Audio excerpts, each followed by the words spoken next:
വിശുദ്ധ മത്തായി അറിയിച്ച നമ്മുടെ കർത്താവ് ഈശോ മിശിഹായുടെ പരിശുദ്ധ സുവിശേഷം. അധ്യായം 2. ജ്ഞാനികളുടെ സന്ദർശനം. ഹെറോദേസ് രാജാവിന്റെ കാലത്ത് യൂദയായിലെ ബത്ലഹേമിൽ യേശു ജനിച്ചപ്പോൾ പൗരസ്ത്യ ദേശത്തുനിന്ന് ജ്ഞാനികൾ ജെറുസലേമിലെത്തി. അവർ അന്വേഷിച്ചു, എവിടെയാണ് യഹൂദന്മാരുടെ രാജാവായി ജനിച്ചവൻ? ഞങ്ങൾ കിഴക്ക് അവന്റെ നക്ഷത്രം കണ്ട് അവനെ ആരാധിക്കാൻ വന്നിരിക്കുകയാണ്.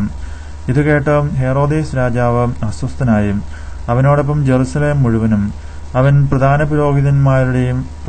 പുരോഹിതന്മാരെയും ജനത്തിന്റെ ഇടയിലെ നിയമജ്ഞനെയും വിളിച്ചുകൂട്ടി. ക്രിസ്തു എവിടെയാണ് ജനിക്കുന്നതെന്ന് ചോദിച്ചു. അവർ പറഞ്ഞു, യൂദയായിലെ ബത്ലഹേമിൽ.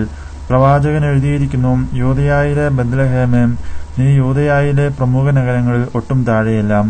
എന്റെ ജനമായ ഇസ്രായേലിനെ നയിക്കാനുള്ളവൻ നിന്നിൽ നിന്നാണ് ഉദ്ഭവിക്കുക. അപ്പോൾ ഹെറോദേസ് ആ ജ്ഞാനികളെ രഹസ്യമായി വിളിച്ച് നക്ഷത്രം പ്രത്യക്ഷപ്പെട്ടത് എപ്പോഴെന്ന് സൂക്ഷ്മമായി ആകാംക്ഷയോടെ അന്വേഷിച്ചറിഞ്ഞു. അവൻ അവരെ ബത്ലഹേമിലേക്ക് അയച്ചുകൊണ്ട് പറഞ്ഞു, പോയി ശിശുവിനെപ്പറ്റി സൂക്ഷ്മമായി അന്വേഷിക്കുക. അവനെ കണ്ടു കഴിയുമ്പോൾ ഞാനും ചെന്ന് ആരാധിക്കേണ്ടതിന് എന്നെയും അറിയിക്കുക.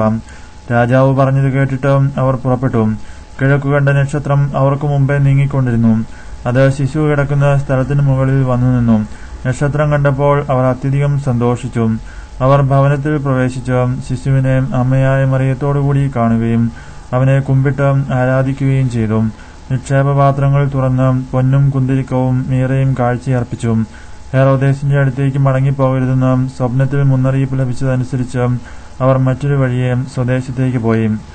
ഈജിപ്തിലേക്കുള്ള പലായനം.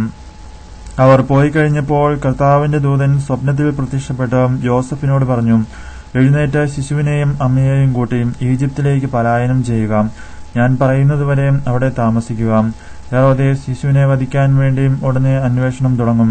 അവൻ ഉണർന്ന് ശിശുവിനെയും അമ്മയെയും കൂട്ടി ആ രാത്രി തന്നെ ഈജിപ്തിലേക്ക് പോയി. ഹെറോദേസിന്റെ മരണം വരെ അവിടെ വസിച്ചു. ഈജിപ്തിൽ നിന്ന് ഞാൻ എന്റെ പുത്രനെ വിളിച്ചു എന്ന് പ്രവാചകനിലൂടെ കർത്താവ് അരുളി ചെയ്തത് പൂർത്തിയാകാനാണ് ഇത് സംഭവിച്ചത്. ജ്ഞാനികൾ തന്നെ കബളിപ്പിച്ചെന്ന് മനസ്സിലാക്കിയ ഹെറോദേസ് രോഷാകുലനായി. അവരിൽ നിന്ന് മനസ്സിലാക്കിയ സമയമനുസരിച്ച് അവൻ ബത്ലഹേമിലെയും സമീപ പ്രദേശങ്ങളിലെയും 2 മതിൽ താഴെയും വയസ്സുള്ള എല്ലാ ആൺകുട്ടികളെയും ആളയച്ചു വധിച്ചു. അങ്ങനെ ജെറമിയ പ്രവാചകൻ വഴി അരുളി ചെയ്തപ്പെട്ടത് പൂർത്തിയായി. റാമായിൽ ഒരു സ്വരം, വലിയ കരച്ചിലും മുറവിളിയും.